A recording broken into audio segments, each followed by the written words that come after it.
Okay, so welcome to this week's Parashah class, our Zoom Torah class. So this week we have to cover two topics because we have to discuss the weekly Torah portion, which is Bamidbar, and this Sunday night, Monday night, Tuesday is the Holiday of Shavuot. So we need to talk about that as well. So let's first start with the Torah portion. The Torah portion is called Bamidbar. In English, they call it Numbers, this book, but the word Bamidbar does not mean numbers. It means in the desert. Oh my God, I'm so sorry. Now, why is it called Numbers? Simply because it's the counting. However, interesting that in the Jewish tradition, it's called In the Desert. The entire book is called In the Desert, and the first Torah portion of this book is called In the Desert. And that's going to be a major topic tonight. But let's talk about what happens here. So number one, the Jewish people are counted. And they're counted only the males from the age of 20 and up. And the simple reason for this is, why are we counting only the males from the age of 20 and up? Because it was the norm to count the population of a country in order to know its power. And its power is defined by its army. And the army is the males from the age of 20 and up. So it was in those days. Now, interesting that last week we read a Torah portion that had a lot of very harsh rebuke. And if you won't work, follow in my ways, and if this and that, and it goes on and on and on, 7 times 7. So there are those that say that that is why we never have the holiday of Shavuot right after last week's Shabbat, but rather we will always have a portion in between, and that portion will always be Bamidbar. So the simple meaning of that explanation is that there's no specific connection between the portion Bamidbar and the holiday of Shavuot. Rather, it's just to make a separation between the harsh verses of retribution and the holiday of Shavuot. However, obviously that will not suffice, because obviously everything is exact. And therefore, it is exact that not only are we reading a Torah portion before Shavuot to separate it from the retribution, but that Torah portion is the Torah portion of Bamidbar. So what is that all about? Now, the simple explanation that I heard from the Rebbe of blessed memory is that Bamidbar is all about Hashem counting the Jewish people. And Rashi immediately asks, why are we counting them again? We just counted them. And here we see, it says that it says the exact date of the first day of the second month of the second year when they came out of Egypt. So we're talking about a year and a month after they left Egypt. So why are they being counted again? And Rashi says that the reason of being counted again is mitoich chiboson. It's because they're so precious to Hashem, and therefore Hashem is always counting them the way a person would continuously count his precious gems. Okay, but why? What does it have to do with the counting for Hashem? What is the connection between the fact that we are so precious to him consistently counting us? And the answer is an interesting law. There is laws in the Code of Jewish Law. It's one of the sections that I had to learn and get tested on in order to get my ordination, and it's called mixtures. And it has to do with all the laws of mixtures. Now, mixtures in the Torah, the one that most of us know most about is obviously the mixtures in the kitchen. Milk and meat, kosher and non-kosher. Rabbi, I had a soup pot, which is meat, and by mistake, there was a milk, oatmeal made in it. Is it kosher? Is the food kosher? Is the pot kosher? Is the ladle that I stirred it with kosher? And then sometimes you have another issue. Rabbi, I always buy this package, and it always has a beautiful kosher symbol on it. And all of a sudden now there's no kosher symbol on it. And obviously, something they changed in the plant, it's not kosher. And I cooked it in my pot. I heated it in my microwave. I had it on my glass dish, and I used my metal fork and spoon. So, Rabbi, what's the law? So all these questions have to do with mixture, the mixture of non-kosher into our utensils, or the mixture of kosher milk into a kosher meat utensil, or vice versa. However, you should know that there's other laws of mixtures. For example, we are not allowed to eat any blood. So therefore, there's actually a custom that you never cook less than 3 eggs together. Even though you only want to have 2 soft-boiled eggs or 2 hard-boiled eggs, you do 3. Why? Because there's a certain mixture called chad betrei, 1 out of 3, 1 and another 2. And what happens here is, what is the reason for that law? Is because what happens if when we open up the egg, we'll find that there's a blood drop there. A lot of times in eggs, especially the ones that are free range, fertilized brown eggs, those are much more natural. And therefore sometimes you'll find some blood drops in it, and then you have to throw away the egg and everything. But the fact that the hard eggshell has pores, as you can see when you watch it cook, bubbles come, which means that anything's in the egg passes out of the egg. So now that blood was cooking and boiling hot water, it transferred into the walls of the pot. We have another mixture there. And then in the times of the Holy Temple, there's a whole different set of mixtures. And even in Israel today, that applies. What happens with the fruits, the produce that has the laws of tithing and the laws of terumah? What happens with the food of the sabbatical year? All of those. What happens in the olden days when you dedicate, you said that this animal I'm going to bring as a sacrifice, and then this gets mixed into a bunch of other animals. So you have so many different cases that has to do with mixtures. So there's a whole bunch of laws of mixtures. Now, obviously, what I was studying in my rabbinical ordination was specifically the laws as they apply to kosher. Today, we don't, unfortunately, not yet, still in our days, but today we don't have all those other issues of the purity, the impurity, the sanctity, the mundane, the mixtures of all of that. Now, in these laws of mixtures, it tells you the rules. The rule of kosher has to do with flavor. That's why it's 1 in 60. And then it starts giving you exceptions to the rule. Now, for example, there's one exception that if you have an entire creature. So if, guys, just going to pick the first one comes to my head.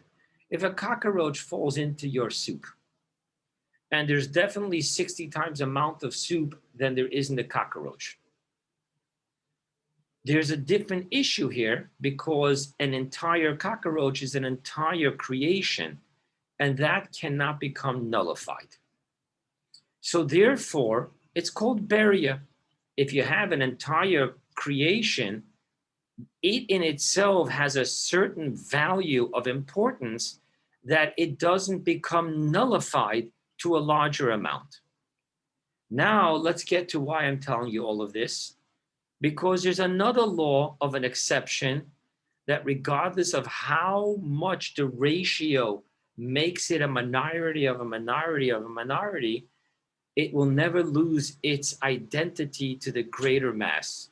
And that is davar shebeminyan eine batul. That which is counted is not nullified. For example, you have certain things that you buy in bulk, certain things that you buy in weight. However, that which is expensive and important, you don't buy in mass bulk weight, you buy it by the item. Until this very day, you'll see that. There are certain produce that it's $1.99 a pound. And then there are certain things that are considered more valuable. And you'll see the pricing doesn't work by pound or by 3 for 1, or it works by each one. You're buying it 1, 2, 3, 4, and you pay per number. Now, the law is davar shebeminyan eine batul. something that is dealt with, it's sold and it's bought by number, does not lose its identity, because davar shebeminyan is a davar chashuv. That which is counted is considered important. Now, all the laws of nullification will not affect mixtures. Nullification will not affect that which carries its own weight, pun intended, in preciousness, in importance. Now that we know that davar shebeminyan eine batel, that which is counted is not nullified because the very counting makes it of importance. Now we'll understand why we always read the Torah portion of Bamidbar before the holiday of Shavuot. And why is that? Because the verse refers to us as one lamb among 70 wolves.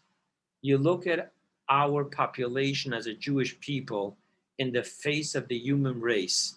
We are a minority of a minority of a minority, and seemingly we should have lost our own identity in the smelting pot of the human race. And for some reason, for the Jewish people, that has never happened. Other nations have lost their identity in the greater whole, while the Jewish people have always remained an identity of their own, pointed at and identified as Jew. Now, when God's telling us at Mount Sinai that he's going to make us a nation, the words he used when he took us out of Egypt was to take a nation from amongst nations. Egypt wasn't complete. The redemption of Egypt, the exodus of Egypt was not complete until we reached Mount Sinai, because at the burning bush, which was on Mount Sinai, God told Moses, you are to take them out of Egypt in order that they serve me at this mountain. So therefore we know that the completion of the exodus of Egypt is when they stood at the mountain and they said, we will do and we will hear. So therefore the whole process of Matan Torah, the whole process in which the Jewish people became converted, that's the language that's used, a conversion, a mass conversion that took place where we became a nation from among nations, would immediately make it applicable the laws of mixtures. And the laws of mixtures was not in our favor. It would be impossible for us to hold on to our identity, even according to Jewish law, by the ratio of mixture, our numbers in the numbers of all the other nations. Hence, before God brings us to Mount Sinai, in the way we read the Torah portions now, God is counting us to tell us that I have empowered each and every one of you, that you should never get lost in the ratio of the mixture of the human race. Hence, it's so important that every single one of us was counted. Hence, we now understand the deeper meaning of when Rashi says, Mitoich chibasan, because we are so cherished by him, does he count us. And now we understand the deeper meaning, which works in both ways. Number one, by being cherished, he gives us the power of a number, which means that we're no more ever to be lost in the mixture, in the ratio, in being such a minority. And on the other hand, it's the other way around. Because we are a number, we're so precious to him. So it works both ways. But the outcome of both of these ways are that we no more stand in the fear, the halachic, the Jewish law, the legal fear of losing our identity according to the laws of mixture and ratios.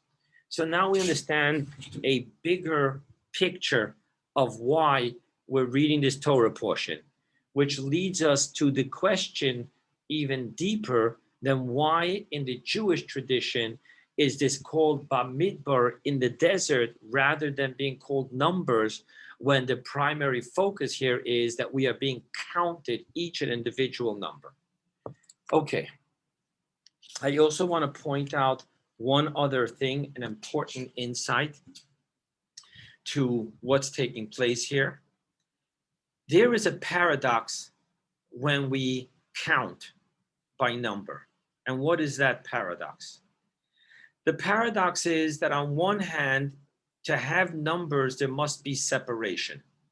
If you have one big glob, one big mass, then there's no numbers because everything is part of this one big collective mass. So on the one hand, numbers depends upon separation. Number one is not number two is not number three, right? And that's how we make a quorum a minyan, because we have 10. But if the 10 weren't 10 individuals, then we wouldn't have a minyan. We wouldn't have the number 10. So on one hand, in order to be counted, we need to point out that everyone is separate, and therefore everyone has their own number.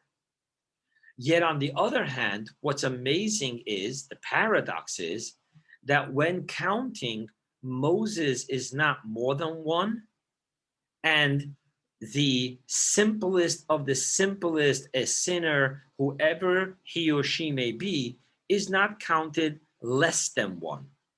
So that's a beautiful paradox in which I am I and you are you, and yet in its most essential level, regardless of what you do and regardless of what I do, regardless of what talents and gifts you have, and regardless of what talents and gifts I have, we are both not more and not less than one each. So it's a really beautiful paradox when you think about it. What makes us a complete nation is that we have all these different individuals. What makes us a unified nation is that each one of these individuals will never be counted for more than or less than one, which tells us that the number is about the beingness and not about the doingness. Okay, with all that is said, each one of the tribes were counted. Then after that, well, after counting the tribes, Hashem lets Moses know, do not count the tribe of Levi together with the other tribes.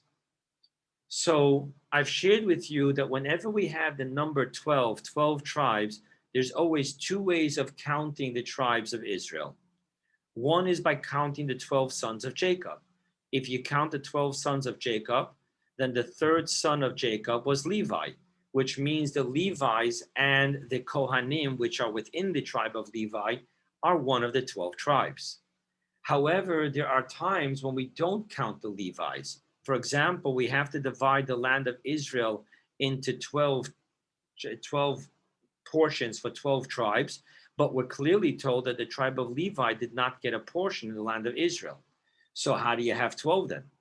And the answer is that you will recall that Jacob blesses Joseph before he passes away. He blesses Joseph's two kids, Ephraim and Manasseh, and he says that your two sons, the older one Manasseh and the younger one Ephraim, shall be unto me as my sons.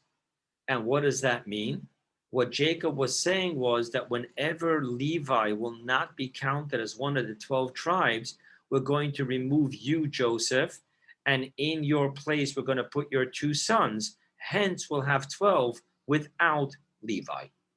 So Levi is not counted as one of the 12 tribes here, and they're not counted in the tally of the Jewish nation. Rather, they are counted separately.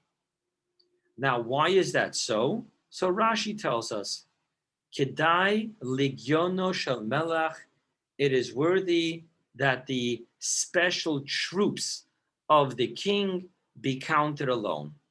Now, therefore, because the tribe of Levi was going to serve in the holy temple, and they were going to be dedicated to that service, hence they are called Ligyono Shel Melech, the special guard of the king. So they were counted separately. Another difference is that they were not counted like all the other Jewish people, which was from the age of 20, but rather they are counted from the age of 30 days old. Now, I want to point out, why were they counted from the age of 30 days? The age of 20 is a specific marker. It marks the adulthood. That's why they go to the army then. What does 30 days mark? It doesn't really mark anything. And the answer has to do with the law that a baby that's born in the 7th month of its gestation and a baby that is born in the 9th month of its gestation will survive. I mean, obviously, under normal circumstances. However, the baby that is born in the 8th month will not survive, because if it's born in the 8th month, that means that it was really a 9-month baby and it did not fully develop enough to survive. Hence, whenever we talk about the laws concerning a human being, we don't consider them a definite living human being until after the 30 days old. That is why until this very day, when we do the Pidyon Haben, the redemption of the firstborn son to anyone who's not from the tribe of Levi, the law is that you do it only after it has lived complete 30 days. So that's the reason for the number 30. However, in its own right, they would have been counted right from birth. So I want you to know why they're being counted for 30 days. Not because they shouldn't be counted from birth, only that we need to know that this is a surviving, living human being. Another thing is that the tribes of all the 12 tribes, we never count this separation of each family of the tribe. But when it comes to the tribe of Levi, we count the tribe by 3 different families. The 3 sons of Levi was Gershon, Kahat, and Merari. Okay. When we talk about the counting, then something else happens. All of a sudden, God tells us how we're supposed to camp. And what does it mean, how we're supposed to camp? We camp by having 3 circles. We have the inner circle, the middle circle, and the outer circle. The inner circle is called the camp of the divine presence. And what that consists of is the courtyard and the actual tent of the tabernacle. The middle circle is the tribe of Levi. There were 3 families on 3 sides. Then there was Moses, Aaron, and his sons, which made up the Kohanim, on the 4th side. And then there's the outer circle, which had 3 tribes on each side. Hence, you had the 12 tribes. Now, in the teachings, the mystical teachings, it tells us that why did they set up themselves this way? Because when God descended upon Mount Sinai to give us the Torah, the Jewish people were actually able to see the entourage of all the angels. And the angels divide in 4 primary groups. We know the angel Michael, Gabriel, we know Raphael. There's the primary groups. And under each one of these groups, under each one of these archangels, there is different troops. And we're actually taught that because God created the human being as the centerpiece, so it's not just that we reflect what is above, but actually above was made in accordance to what we would be. Hence, we're taught that the numbers of the troops of the angels matched specifically the troops of the Jewish people in their tribes. And the way we set ourselves up down here in the desert was an exact reflection of how the angels were situated around the throne of glory. Hence, you will remember that in our high holiday prayers on Yom Kippur, we actually talk about which side Michael is on, the angel Michael, the angel Gabriel, the angel Raphael. We talk about each one of them. Okay, so we have those 3 troops and how they were situated. And on each side, there was the 3 tribes. There was the head tribe, and under him or attached to him were the 2 other tribes. The head tribe was the head flag of that side. So you had camps of 3 tribes in which there was a primary tribe, and attached to him were the 2 other tribes. Then after that, we speak about finally counting the Levites. And the Levites are counted, as I told you, from the 3 families. Each one of these 3 families are counted, and then we have their exact numbers. And then we're told something very interesting. Originally, we're taught that the firstborns were going to serve in the Holy Temple. Now, why were the firstborns going to serve in the Holy Temple? Because of the 10th plague. By the 10th plague of Egypt, by God saving the Jewish firstborns while he smote the Egyptian firstborn, the outcome was that the firstborns belonged to God. Hence, they were the ones that were actually going to serve in the Holy Temple. However, because they participated in the golden calf, and the only male Jews, none of the females participated in the golden calf of any tribe, but the only male that did not participate in the golden calf as a whole tribe was a tribe of Levi. And hence they had to take the place of the firstborns. So God tells them, now that you counted the Levites, I want you to count the firstborns so that there can be a switch. You actually have one firstborn replaced by one Levi, and this way the firstborn can go back to his regular life, while the Levi will take his place in the temple. Now, the firstborns of 12 tribes will outnumber the tribe of Levi. Hence, that's where the Pidyon Ben was started. God said, what Moses did was he put into the big urn or whatever it was, he put in the words Levi and blank. And what happens is that if the firstborn picked out a parchment that said Levi, then he didn't have to redeem himself because a Levi took his place. But those that picked out the blank ones, they had to redeem themselves because they didn't have a Levi to take their place. And the way they redeemed themselves was the way we do it till this very day, was with 5 silver coins, 5 sla'im, which is a certain weight of silver.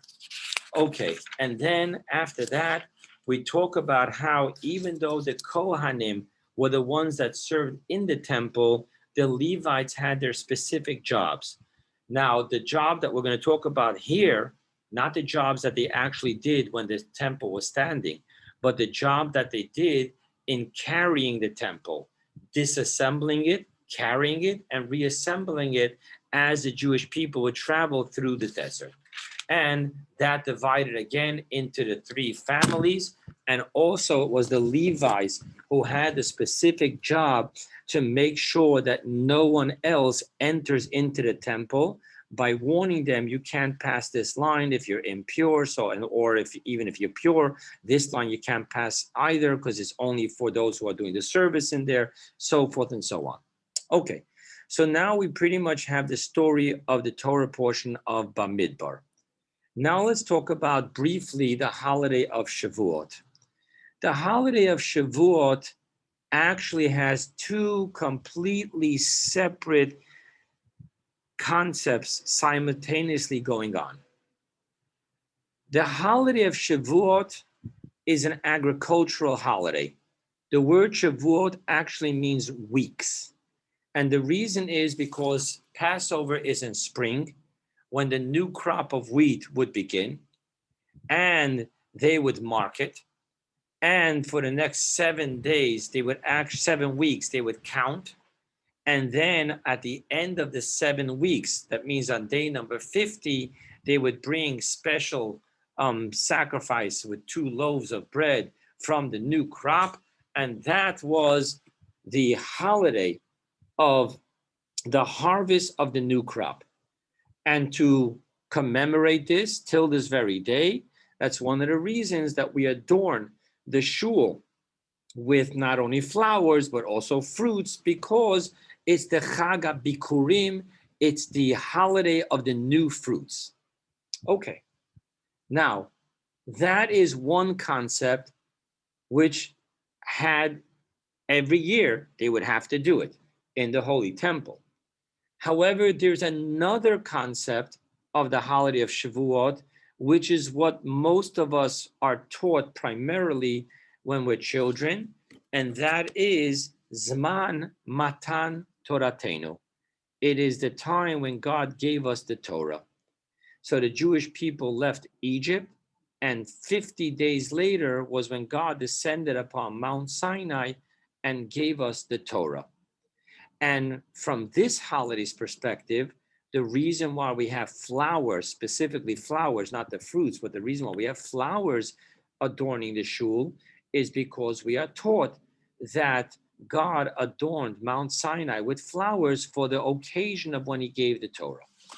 Now, there is a lot to be discussed about the giving of the Torah, and I'm going to just share with you quickly one. I don't want to not say anything about it, but my primary focus is about the desert. So I want to just share with you an interesting teaching.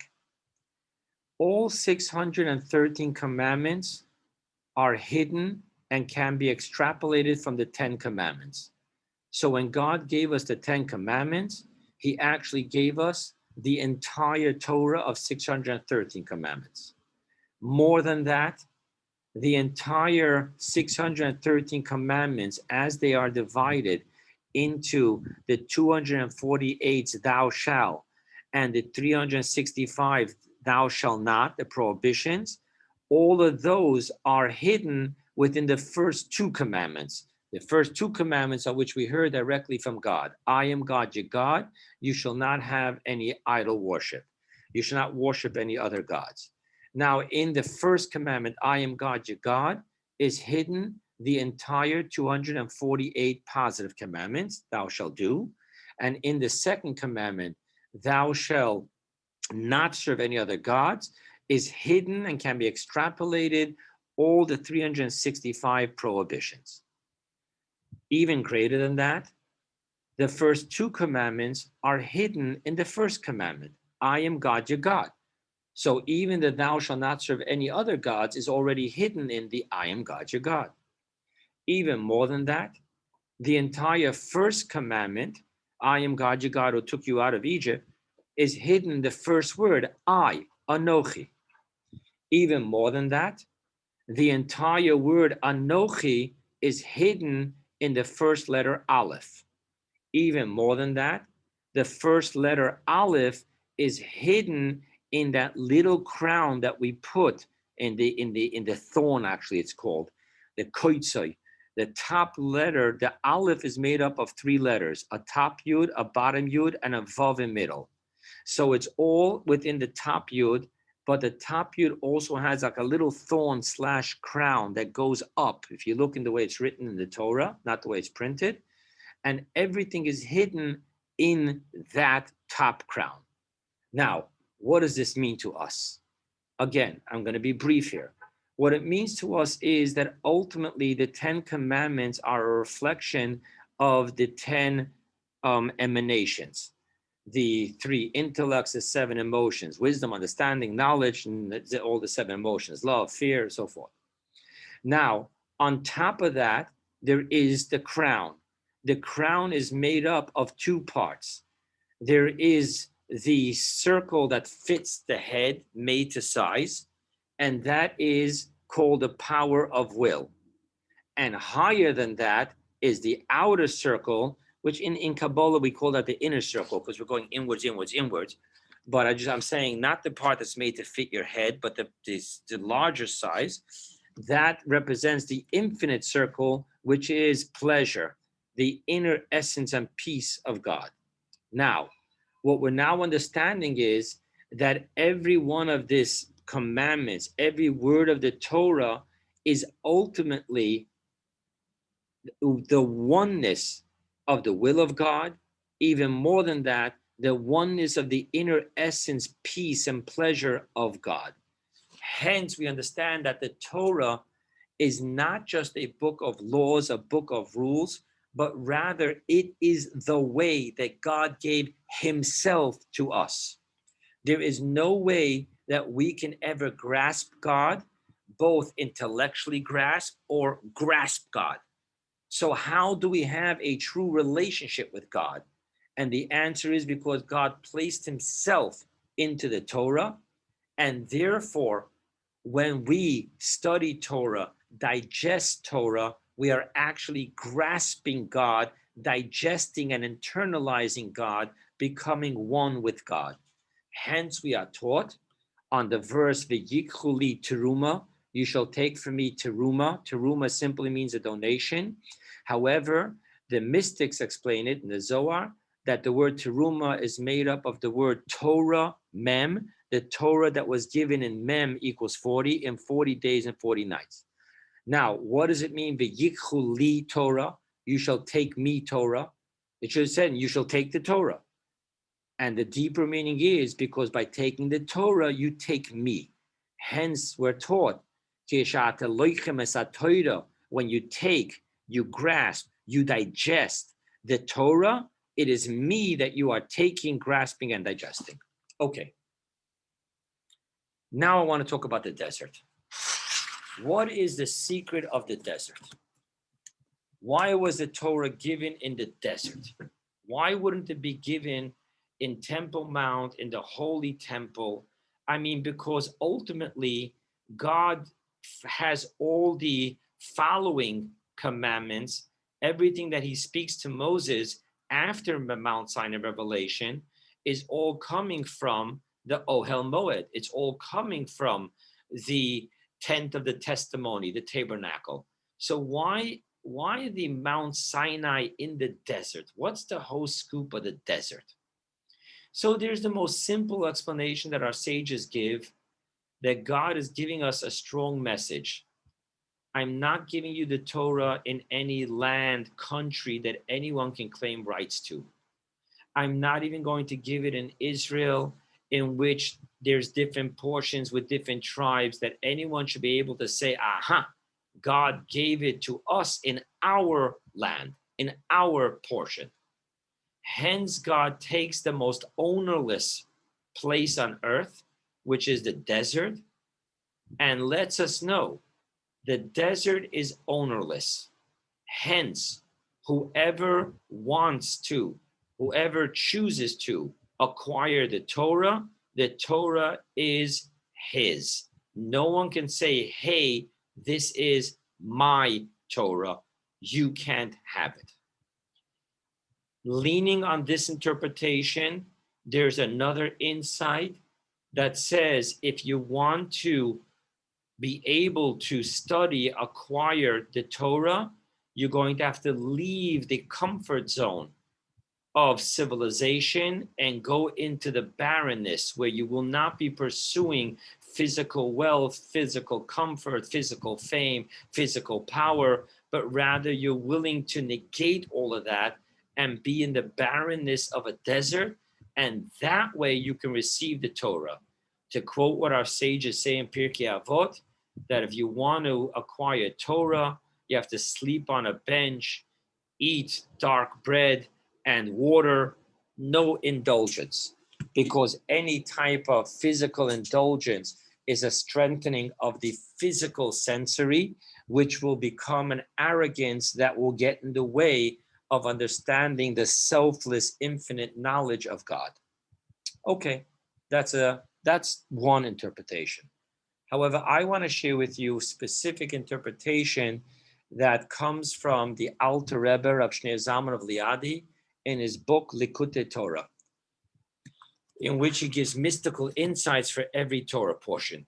And he says the following: the word Midbar, which means desert, has the exact same letters in the same order of the word Midaber. Now, Midaber means a talker, a speaker. You should know that the human being is called the Midaber. So when we talk about the four categories which make up all of creation, we have the inanimate, we have the plant, we have the animal, and we have the human. The human is not called human. In the categories, he's called midaber, the talker, the speaker, because only the human being has that level of communication. Okay, so now we know that the word midbar is going to be mystically replaced, translated as the word midaber, the speaker, the talker. Okay, what is this telling us? To understand this, we need to go to the supernal midaber. God, twice in the Torah, we have God defining himself as a midaber, in which he gives the primary relationship with us through his being midaber, speaking. Where do you have those two instances? The first instant is in Genesis. How did God create the world? Through being a midaber, a speaker. And God said, let there be light. And God said, let the waters gather and reveal the land. And God said, let the earth give forth produce. Let the earth give forth animals. Let the water give forth fish. Let the water give forth birds. Everything was God said, God said, God said. So much so that the entire process of God creating the world is through the Asara Mamarot, the 10 sayings, the 10 utterances. Okay. The second time we refer to God as the speaker is by Mount Sinai, when God gave us the 10 commandments. Now, in Hebrew, the word that's used is not Aseret mitzvot, Aseret tzivuim, Aseret chokim. It doesn't say actually 10 commandments, 10 statutes, 10 laws. It says Aseret hadibrot. You recognize the word dibrot from what I just told you, medaber. So dibrot is actually the 10 speech, the 10 sayings. So we have twice that God is revealed to us as a midaber, one in Genesis with the 10 utterances, and one in Mount Sinai in the 10 commandments. However, there is a huge difference between the two. And what is the huge difference?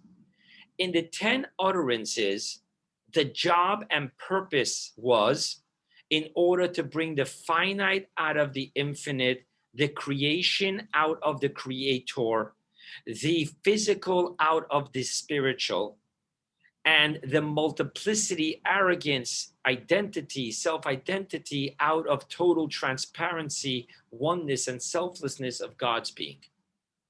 So now that we know that that was the primary focus of the 10 utterances, we now understand that even greater than the purpose of revelation of divinity to create the world was actually the concealment and contraction of divinity, so that the world would be a physical, finite world of identity, ego, arrogance, freedom of choice.